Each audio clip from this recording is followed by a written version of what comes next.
Spaghetti with truffle sauce. So imagine mga kulis, wala itong cheese, walang milk. Sweet and sour fish, vegan again. Yam sep kai, sweet and sour and spicy chicken. Again, vegan ito. Crispy pork belly, vegan crispy pork belly. Vegan pad thai kung. Vegan tom yum kung. Parang totoong chicken. Vegan burger. It tastes like real burger. Let's take it slow. Where you go, I go too. And if you hit the bottom, I'm going down with you. I've never felt so alive in my life. 'Cause you make me come to life every time I'm free. You do, can't you see? Hello mga kules! Again, welcome back to my channel. Thank you very much to all you guys, mga subscribers. Please, subscribe lang. Excited po akong ipakita sa inyo. And again, it's going to be my first time also. May veggie home. So I was reading, nag-research ako kasi I wanna try vegan food. And ito yung lumabas, maraming magandang reviews. You are wondering the location of this restaurant. It's by Punawiti Station, Sukhumvit 101 or Sukhumvit 101. By the way mga kulas, again, this is Teacher Chris. I've been living here and teaching in Thailand for 17 years. So if you have any questions or may mga katanungan kayo about buhay Thailand, please comment below. Baka makatulong ako. I do travel, food, and shopping tips dito sa Thailand. So tara mga kules. So as you enter mga kules, meron din silang bakery, a small bakery. At ito po, again, lahat vegan. When you say vegan, no meat products. Even eggs or milk or cheese, wala. So imagine, di ba normally kapag gumagawa tayo ng mga ganito, especially cake, we would put eggs and butter. I wonder kung paano nila ito ginawa. The place is cozy. Nice decoration. Sa sobrang dami nilang options, nakakalito. So, I mean, actually hindi siya mahal. It's not very pricey. And they look so enticing. Yung presentation nila maganda. Kakukapi in Thai. Rice with fermented soy paste. Ooh, but that's good here. Sweet and sour. Again, this Vegan fish fry. vegan, how do they do that? Only 139 baht. Vegan pad krapao. So we ordered at least 7 different kinds of vegan dishes. Spaghetti with truffle sauce. So imagine mga kulis, wala itong cheese, walang milk. So masarap kaya. Sweet and sour fish, vegan again. Mukhang masarap, di ko pa natitikman. Chicken, yam sep kai. Sweet and sour and spicy chicken. Again, vegan ito. Crispy pork belly. Vegan crispy pork belly. Barbecue cheese burger. Ayan. Pad thai kung. Vegan pad thai kung. Tom yum kung. Vegan tom yum kung. It's creamy with coconut milk. So mga kules, my husband said masarap daw yung kanilang pasta. Vegan pasta with truffle oil. So let's see. Yung kanilang bacon, parang totoong meat. It's very good. Wow. It's really good, right? I didn't expect this. Ito, excited ako. Ito, isa sa mga paborito kong Thai food. Yam sep kai. Kasi ito, Isan food.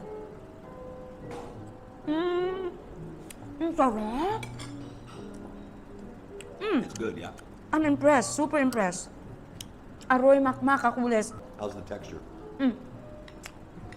Wow.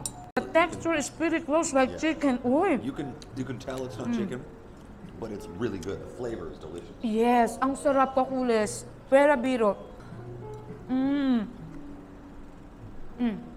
Ito, well recommended. Ang sarap. No, it's really good. Ang sarap ng flavor. Yeah, very good. Parang totoong chicken. It tastes like real chicken. Wow, di ba? Nakikita nyo naman yan. Mukhang pork belly. Pero hindi yan pork. Kita nyo yan? As in, nakakatuwa. Looks the same, yeah. It looks like pork belly. Yung kinakain natin typical na piniritong belly ng baboy. Ayan o. It's good. Wow. It doesn't taste like exactly like pork belly, but it's not bad. Really good. Para rin siya kakulis, may mantika na lumalabas. When you bite it, it's like there's oil coming out like fat, no? Yeah. Like It doesn't taste pork like fat. But yeah, that's really good. Super impressed. Wow. That's delicious. See mga kulis? Even my husband said, that's delicious. Aroy makmak. So this one, it's also going to surprise us, I think. Fish. Vegan sweet and sour fish. So let's see. Ooh, look at that. Wow. Let me see. It doesn't taste exactly like fish, but almost, and it's really good. Looks like fish. It looks like fish. Like fish fillet. I'm glad we found it. I'm super glad we tried it. But this one is vegan pad thai kung. Okay, good. So of course I want the chili. It's good too. We didn't expect na magugustuhan namin ito mga kulis. It's good. It's good pad thai. Just in general, it's good pad thai. Good flavor. The noodle is good. This one they use tofu, but it's again the taste is good. Yeah, it's very good pad thai. Just as pad thai goes, it's good. Yeah. This mga kulis, tom yum kung vegan version. Oh my, oh my. Look at this. Look at this. So, ayan ha. Kakulis. Ready?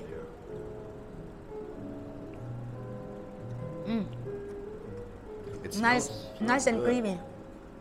It smells delicious. The sauce, how's the? Good flavor. It smells delicious. Wow! I'm impressed. I mean, wala akong masabi kakulis. Sa totoo lang. Masarap lahat yung in-order namin. Even though the meat doesn't taste exactly like shrimp, pero yung kabuuan niya, ang sarap. It's creamy, it's a little sweet, a little sour, it's tender, the mushroom, and I guess It again, smells really they good. use tofu as substitute. Yeah, Am I right? I would Or think so. Oh no, actually this is mushroom as substitute. No, that is tofu. Tofu? Yeah. Are you sure? Yeah, See? pretty sure. That's tofu. Yeah. But it's good. Really good. Even though hindi exactly yung lasa ng mga pagkain, hindi exactly like meat, pero grabe, parang almost the same. So At this is- masarap ang luto. This is supposed to be barbecue chicken burger. Barbecue Yes. chicken burger. Vegan burger. Barbecue chicken burger. It tastes like real burger. It's good. Is it? Look, I will show you kakules. Right? It doesn't taste exactly like meat, but the flavor is really good. Quite impressive, right? Oh, that's really good. That's really good. Tingnan nyo kakules, oh. Parang may cheese din siya. But it's not cheese.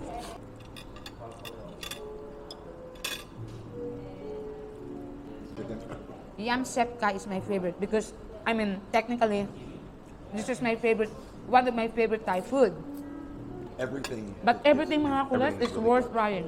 This I was really surprised with. Burger thing is very, very good.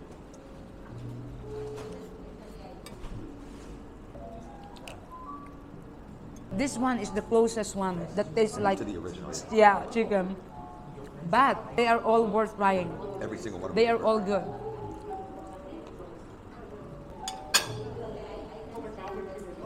So to all my kababayans living in Thailand or Bangkok, if you wanna try vegan food for a change, this is the one. May Veggie Home. Sarap. I mean, promise. Yeah, it's very, very good. Kahit ako, ine-expect ko, baka pangit. Kasi nga, vegan. Pero hindi nila binasta. Even the presentation is really good. The ambience is And I'm a good. big meat eater. And they have outdoor and indoor. The staff, they are friendly. Tuwan-tuwa ako dito, kacoolest. Mukhang totoong meat. Pork belly. Hindi po totoo. Huwag kayong paloko. Hindi ito pork. Even the crunchiness, the crispiness. Like it does taste a lot Yes. I would say it's an art. You know? How did they do this? I bet this is durian. Kacoolest, pork belly? Hindi. Vegan ito. I couldn't tell what they use as substitute. I don't know. I have no idea. Is it mushroom or tofu? It's not tofu. Definitely not tofu. I think mushroom. Before we take this food home, isa pa. Para sa inyo. And nakikita nyo yan, parang totoong bacon. Lasang bacon. And mushrooms. That's tofu. Tofu. It's really good. Deep fried pork belly na hindi totoo. Vegan. This is vegan. Personally, ito ang paborito ko. Yam sepkai. Sarap. Adahil. I think this one is kung, right? Substitute. But it tastes like